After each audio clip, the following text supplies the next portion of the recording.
ओम नमो भगवते वासुदेवाय। श्री कृष्ण की नगरी द्वारिका महाभारत युद्ध के 36 वर्ष पश्चात समुद्र में डूब जाती हैं। द्वारिका के समुद्र में डूबने से पूर्व श्री कृष्ण सहित सारे यदुवंशी मारे जाते हैं। समस्त यदुवंशियों के मारे जाने और द्वारिका के समुद्र में विलीन होने के पीछे मुख्य रूप से दो घटनाएं जिम्मेदार हैं।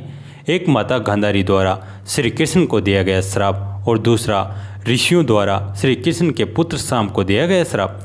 महाभारत युद्ध की समाप्ति के बाद जब युधिष्ठिर का राज तिलक हो रहा था, तब कौरवों की माता गांधारी ने महाभारत युद्ध के लिए श्री कृष्ण को दोषी ठहराते हुए श्राप दिया कि जिस प्रकार कौरवों के वंश का नाश हुआ है, ठीक उसी प्रकार यदुवंश का भी नाश होगा। महाभारत युद्ध के बाद जब 36वां वर्ष आरंभ हुआ तो तरह तरह के अपशकुन होने लगे।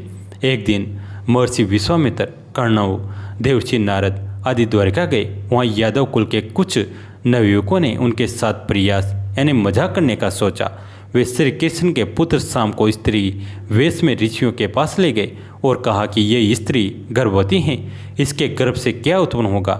ऋषियों ने जब देखा कि ये नवयुवक हमारा अपमान कर रहे हैं तो क्रोधित होकर उन्होंने श्राप दिया कि श्री कृष्ण का ये पुत्र वैष्णव और अंधक वंशी पुरुषों का नाश करने के लिए एक लोहे का मुसल उत्पन्न करेगा, जिसके द्वारा तुम जैसे क्रूर और क्रोधित लोग अपने समस्त कुल का संहार करोगे। उस मुसल के प्रभाव से केवल श्री कृष्ण व बलराम ही बच पाएंगे। श्री कृष्ण को जब ये बात पता चली तो उन्होंने कहा कि ये बात अवश्य सत्य होगी। मुनियों के श्राप के प्रभाव से दूसरे दिन ही सामने मुसल उत्पन्न किया। जब ये बात राजा उग्रसेन को पता चली तो उन्होंने उस मुसल को चुराकर समुद्र में डलवा दिया। इसके बाद राजा उग्रसेन व श्री कृष्ण ने नगर में घोषणा करवा दी कि आज से कोई भी वर्षणी और अंधक वंशी अपने घर में मदिरा तैयार नहीं करेगा। जो भी व्यक्ति छिपकर मदिरा तैयार करेगा उसे मृत्युदंड दिया जाएगा। घोषणा सुनकर द्वारिका वासियों ने मदिरा नहीं बनाने का निश्चय किया। इसके बाद द्वारिका में भयंकर अपशकुन होने लगे। प्रतिदिन आंधी चलने लगी। चूहे इतने बढ़ गए कि मार्गों पर मनुष्य से ज़्यादा दिखाई देने लगे।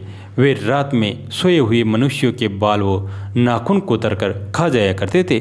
सारस, उल्लुओं की और बकरे, गीदड़ों की आवाज़ें निकालने लगे। गायों के पेट से गधे, कुत्तों से बिला व नेवलियों के गर्भ से चूहे पैदा होने लगे। उस समय यदुवंशियों को पाप करते शर्म नहीं आती थी। जब श्री कृष्ण ने नगर में होते इन अपशकुनों को देखा तो उन्होंने सोचा कि कौरवों की माता गांधारी का श्राप सत्य होने का समय आ गया है। इन अपशकुनों को देखकर तथा पक्ष के 13वें दिन अमावस्या का संयोग जानकर श्री कृष्ण काल की अवस्था पर विचार करने लगे। उन्होंने देखा कि इस समय वैसा ही योग बन रहा है जैसा महाभारत के युद्ध के समय बना था। गांधारी के श्राप को सत्य करने के उद्देश्य से श्री कृष्ण ने यदुवंशियों को तीर्थ यात्रा करने की आज्ञा दी। श्री कृष्ण की आज्ञा से सभी राजवंशी समुद्र के तट पर प्रभास तीर्थ आकर निवास करने लगे। प्रभास तीर्थ में रहते हुए एक दिन जब अंधक व वैष्णव वंशी आपस में बात कर रहे थे, तभी सात्यकी ने आवेश में आकर कर्तवर्मा का उपवास और अनादर कर दिया। कर्तवर्मा ने भी कुछ ऐसे शब्द किए कि सात्यकी को क्रोध आ गया और उसने कर्तवर्मा का वध कर दिया। यह देख अंधक वंशियों ने सात्यकी को घेर लिया और हमला कर दिया। सात्यकी को अकेला देख श्री कृष्ण के पुत्र प्रद्युम्न उसे बचाने दौड़े। सात्यकी और प्रद्युम्न अकेले ही अंधकवंशियों से भिड़ गए, परंतु संख्या में अधिक होने के कारण वे अंधकवंशियों को पराजित नहीं कर पाए और अंत में उनके हाथों मारे गए। अपने पुत्र और सात्यकी की मृत्यु से क्रोधित होकर श्री कृष्ण ने एक मुट्ठी एयर का घास उखाड़ ली। हाथ में आते ही वह घास वज्र के समान भयंकर लोहे का मुसल बन गए। उस मुसल से श्री कृष्ण सभी का वध करने लगे। जो कोई भी वह घास उखाड़ता वे भयंकर मुसल में बदल जाती। ऐसा ऋषियों के श्राप के कारण हुआ था। उन मुसलों के एक ही प्रहार से प्राण निकल जाते थे। उस समय काल के प्रभाव से अंधक, भोज, शिनी और वैष्णव वंश के वीर मुसलों से एक दूसरे का वध करने लगे। यदुवंशी भी आपस में लड़ते हुए मरने लगे। श्री कृष्ण के देखते देखते शाम, चारुदेशन, अनिरुद्ध और गद की मृत्यु हो गई। फिर तो श्री कृष्ण और भी क्रोधित हो गए। उन्होंने शेष बचे हुए सभी वीरों का संहार कर डाला। अंत में केवल दारुक यानी श्री कृष्ण के सारथी शेष बचे थे। श्री कृष्ण ने दारुक से कहा कि तुम तुरंत हस्तिनापुर जाओ और अर्जुन को पूरी घटना बताकर द्वारिका ले आओ। दारुक ने ऐसा ही किया। इसके बाद श्री कृष्ण बलराम को उसी स्थान पर रहने का कहकर द्वारिका लौट आए। द्वारिका आकर श्री कृष्ण ने पूरी घटना अपने पिता वासुदेव को बता दी। यदुवंशियों के संहार की बात जानकर उन्हें भी बहुत दुख हुआ। श्री कृष्ण ने वासुदेव से कहा कि आप अर्जुन के आने तक स्त्रियों की रक्षा करें। इस समय बलराम जी वन में मेरी प्रतीक्षा कर रहे हैं, मैं उनसे मिलने जा रहा हूँ। जब श्री कृष्ण ने नगर में स्त्रियों का विलाप सुना तो उन्हें सांत्वना देते हुए कहा कि शीघ्र ही अर्जुन द्वारिका आने वाले हैं, वे ही तुम्हारी रक्षा करेंगे। यह कहकर श्री कृष्ण बलराम से मिलने चल पड़े।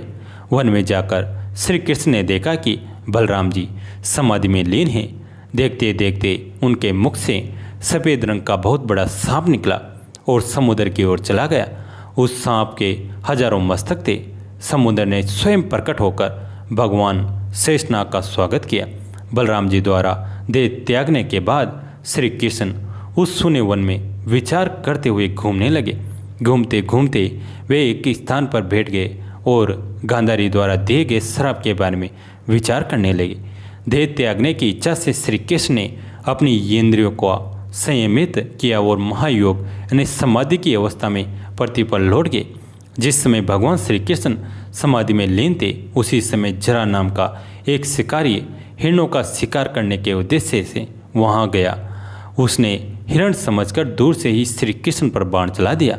बाण चलाने के बाद जब वो अपना शिकार पकड़ने के लिए आगे बढ़ा तो योग स्थित भगवान श्री कृष्ण को देखकर उसे अपनी भूल पर पश्चाताप हुआ। तब श्री कृष्ण ने उसे आश्वासन दिया और अपने परमधाम चले गए। अंतरिक्ष में पहुंचने पर इंद्र, अश्विनी कुमार, रुद्र, आदित्य, वसु मुनि आदि सभी ने भगवान का स्वागत किया। इधर दारुक ने हस्तिनापुर जाकर यदुवंशियों के संहार की पूरी घटना पांडवों को बता दी। ये सुनकर पांडवों को बहुत शौक हुआ। अर्जुन तुरंत ही अपने मामा वासुदेव से मिलने के लिए द्वारिका चल दिए। अर्जुन जब द्वारिका पहुँचे तो वहाँ का दृश्य देखकर उन्हें बहुत शौक हुआ। श्री कृष्ण की रानियाँ उन्हें देखकर रोने लगी। उन्हें रोता देखकर अर्जुन भी रोने लगा और श्री कृष्ण को याद करने लगा। इसके बाद अर्जुन वासुदेव से मिलने अर्जुन को देखकर वासुदेव जी बिलक बिलक कर रोने लगे। वासुदेव जी ने अर्जुन को श्री कृष्ण का संदेश सुनाते हुए कहा कि द्वारिका शीघ्र ही समुद्र में डूबने वाली है, अतः तुम सभी नगरवासियों को अपने साथ ले जाओ। वासुदेव जी की बात सुनकर अर्जुन ने दारुक से सभी मंत्रियों को बुलाने के लिए कहा। मंत्रियों के आते ही अर्जुन ने कहा कि मैं सभी नगरवासियों को यहाँ से इंद्रप्रस्थ ले जाऊँगा, क्योंकि शीघ्र ही इस नगर को समुद्र में डुबा देगा।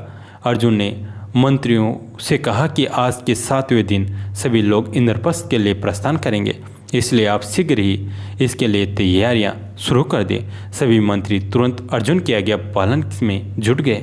अर्जुन ने वह रात श्री कृष्ण के महल में ही बिताई। अगली सुबह श्री कृष्ण के पिता वासुदेव ने प्राण त्याग दिए। अर्जुन ने विधि विधान से उनका अंतिम संस्कार किया। वासुदेव जी की पत्नी देवकी, भद्रा, रोहिणी व मदिरा भी चिता पर बैठकर सती हो गई। इसके बाद अर्जुन ने प्रभास तीर्थ में मारे गए समस्त यदुवंशियों का भी अंतिम संस्कार किया। 7वें दिन अर्जुन श्री कृष्ण के परिजनों तथा सभी नगरवासियों को साथ लेकर इंद्रप्रस्थ की ओर चल दिया। उन सभी के जाति द्वारिका नगरी समुद्र में डूब गई। ये दृश्य देखकर सभी को बड़ा आश्चर्य हुआ। मित्रों, कैसी लगी ये कहानी कमेंट में ज़रूर बताइए। इस कहानी को अपने दोस्तों के साथ, फैमिली के साथ शेयर जरूर करें।